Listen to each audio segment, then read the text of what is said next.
ଧର୍ମେନ୍ଦ୍ର ପ୍ରଧାନ ଦିଲ୍ଲୀରେ ରହୁଥିବା କାରଣ ତାଙ୍କୁ ସୁବିଧା ଏବଂ ଦିଲ୍ଲୀରେ ବାହାଘର ହେଉଥିବା କାରଣ ଆମକୁ ମିନିମମ୍ 3 ଦିନ ସେଥିରେ ୱେଷ୍ଟ ହବାକୁ ଚାକୁରି ଭଲ ନା ବର୍ଷା ଭଲ ଦଳୀୟ ହିସାବରେ ପାଇବେନି। ମୋ କମେଣ୍ଟ ନାଇଁ ବାରବାଟୀ କଟକରେ ଯୋଉ ବିଧାୟିକା ମହାଶୟ କାଉଣ୍ଟର କରୁଛନ୍ତି ତାଙ୍କ ବାପା ବି କାଉଣ୍ଟର କରୁଥିଲେ ସେ କାଉଣ୍ଟର କରୁଛନ୍ତି ସେ କଣ ଜାଣିନାହାନ୍ତି କଂଗ୍ରେସ କେବେ ସରକାରକୁ ଆସିପାରିବନି। ଆପଣ ଜିଲ୍ଲା ସଭାପତି ଆପଣ ନିମନ୍ତ୍ରଣ ହେଇଥିଲା ନା ହେଇନଥିଲା? ନା ନିମନ୍ତ୍ରଣ ହେଇଥିଲା ଆପଣ ଯାଇନଥିଲେ? ଯାଇନଥିଲି ମୋର ଯେହେତୁ କାର୍ଯ୍ୟ ବ୍ୟସ୍ତତା ରହୁଛି ତେଣୁ ପାର୍ଟିର ବହୁତ ଗୁଡେ କାମ ଅଛି ଆଉ ସବୁଠୁ ବଡ଼ କାମ ହେଲା ଆମର କଟକ ସଭାପତିଙ୍କର ଗୋଟେ ବଡ଼ ଅସୁବିଧା ହେଲା ସରକାର ସଂଗଠନ ଉଦ୍ୟୋଗକୁ ଦେଖିବାକୁ ତେଣୁକରି ସମୟ ବହୁତ କମ୍ କାରଣରୁ ମୁଁ ଅନେକ ସମ୍ବର୍ଦ୍ଧନା କାର୍ଯ୍ୟକ୍ରମକୁ ଯାଇପାରୁଛି ତାପରେ ବିଶେଷ କରି ସେହି ସମୟରେ କଟକ ସହରରେ ଦୋଳ ପରମ୍ପରାଟା ଅଛି ଏକ ତ ଜିଲ୍ଲା ସଭାପତି ରୁଲିଂ ପାର୍ଟି ସଭାପତି ହିସାବରେ ନିହାତି ରହିବାକୁ ପଡ଼ିବ ସେ କାରଣରୁ କାର୍ଯ୍ୟକ୍ରମକୁ ଯାଇପାରୁଛି। ଧର୍ମେନ୍ଦ୍ର ପ୍ରଧାନ ଦିଲ୍ଲୀରେ ରହୁଥିବା କାରଣ ତାଙ୍କୁ ସୁବିଧା ଏବଂ ଦିଲ୍ଲୀରେ ବାହାଘର ହେଉଥିବା କାରଣ ଆମକୁ ମିନିମମ୍ 3 ଦିନ ସେଥିରେ ୱେଷ୍ଟ ହବାକୁ ଚାକୁରି ଭଲ ନା ବର୍ଷା ଭଲ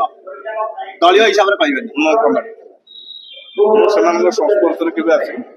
ଭାରତୀୟ ଜନତା ପାର୍ଟିର ଜଣେ ଶୃଙ୍ଖଳିତ କାର୍ଯ୍ୟକର୍ତ୍ତା ଅନୁଭବ ମହାନ୍ତି ଜଣେ ଭଲ ଲୋକ ମୁଁ ସେତିକି ବିବାହ ବାର୍ଷିକ କେମିତି ଦେଖୁଛନ୍ତି ବିବାହ କେମିତି ଦେଖୁଛନ୍ତି? ତାଙ୍କ ବୈବାହିକ ଜୀବନ ସୁଖମୟ ହଉ ଭୋଜି ଦେଇନାହାନ୍ତି ଚତୁର୍ଥୀ ହେଲାଣି ସେ ବିଷୟରେ ମୁଁ କିଛି କହିପାରିବି ସେଟା ତାଙ୍କର ବ୍ୟକ୍ତିଗତ ବିଷୟ ତାଙ୍କ ପାରିବାରିକ ବିଷୟ। ଆପଣଙ୍କୁ ନିମନ୍ତ୍ରଣ କଲେ ଭୋଜିକି ଯିବେ? ନିଶ୍ଚୟ ମୁଁ ତାଙ୍କ ବାପାଙ୍କର ଯୋଉ ବର୍ଷିକିଆ ହେଇଥିଲା ଆମର ମୋନାଲିସା ମଣ୍ଡପରେ ଦେଉଳସାହିରେ ମୁଁ ଯାଇଥିଲି ସେ ଆମର ନେତା କାର୍ଯ୍ୟକର୍ତ୍ତା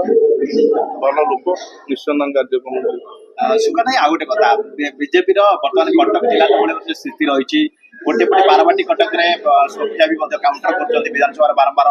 ଏ ସ୍ଥିତିରେ କେମିତି କଣ ରହିବ କଟକ ଜିଲ୍ଲା ପାଇଁ କେମିତି କଣ ରହିବ କାର୍ଯ୍ୟକ୍ରମ ଆପଣଙ୍କର? ନାଇଁ ବାରବାଟୀ କଟକରେ ଯୋଉ ବିଧାୟିକା ମହାଶୟ କାଉଣ୍ଟର କରୁଛନ୍ତି ତାଙ୍କ ବାପା ବି କାଉଣ୍ଟର କରୁଥିଲେ ସେ କାଉଣ୍ଟର କରୁଛନ୍ତି ସେ କଣ ଜାଣିନାହାନ୍ତି କଂଗ୍ରେସ କେବେ ସରକାରକୁ ଆସିପାରିବନି ସେ କାହିଁ ଠିଆ ହଉଥିଲେ କେବଳ କାଉଣ୍ଟର କରିଲେ କଣ ଗୋଟେ ସମସ୍ୟାର ସମାଧାନ ହେଇଯିବ ନା ବିକାଶ ହେଇଯିବ କଟକ ସହର ତେଣୁକରି ଉଭୟ ଡବଲ ଇଞ୍ଜିନ ସରକାର ମୋଦିଜୀଙ୍କ ସରକାର ମୋହନଜୀଙ୍କ ସରକାର କଟକର ସାମଗ୍ରିକ ବିକାଶ ପାଇଁ ସବୁବେଳେ ଚେଷ୍ଟାରତ ଆପଣମାନେ ବି ଦେଖିଥିବେ ବିଗତ ଦିନରେ ଯେତିକି କାମ ହେଲା ଆଉ ଏମାନଙ୍କ କାମ ହେଲା ଯୋଉଠି କାମ ହେଇଗଲା ସେଠି ଷ୍ଟେଜରେ ବସି ବାହା ନବା ଯୋଉଠି କାମ ହବାର ଥିବ ଆଗରୁ ଖବର ପାଇକିରି ଆମେ ଡିମାଣ୍ଡ କରୁଛୁ ବୋଲି କହିବା ଆରି ଭିତରେ ବର୍ତ୍ତମାନ ବିଜୁ ଜନତା ଦଳର 14 ବିଧାୟକ ଏବଂ ବାରବାଟୀ ବିଧାୟିକା ସେଇଥିରେ ହିଁ ସୀମିତ ଭାରତୀୟ ଜନତା ପାର୍ଟି କାମ କରିଛି କରୁଛି କରିବ ଆପଣମାନେ ଦେଖିବେ ଆଗାମୀ ଦିନରେ କଟକ ସହର ବିକାଶ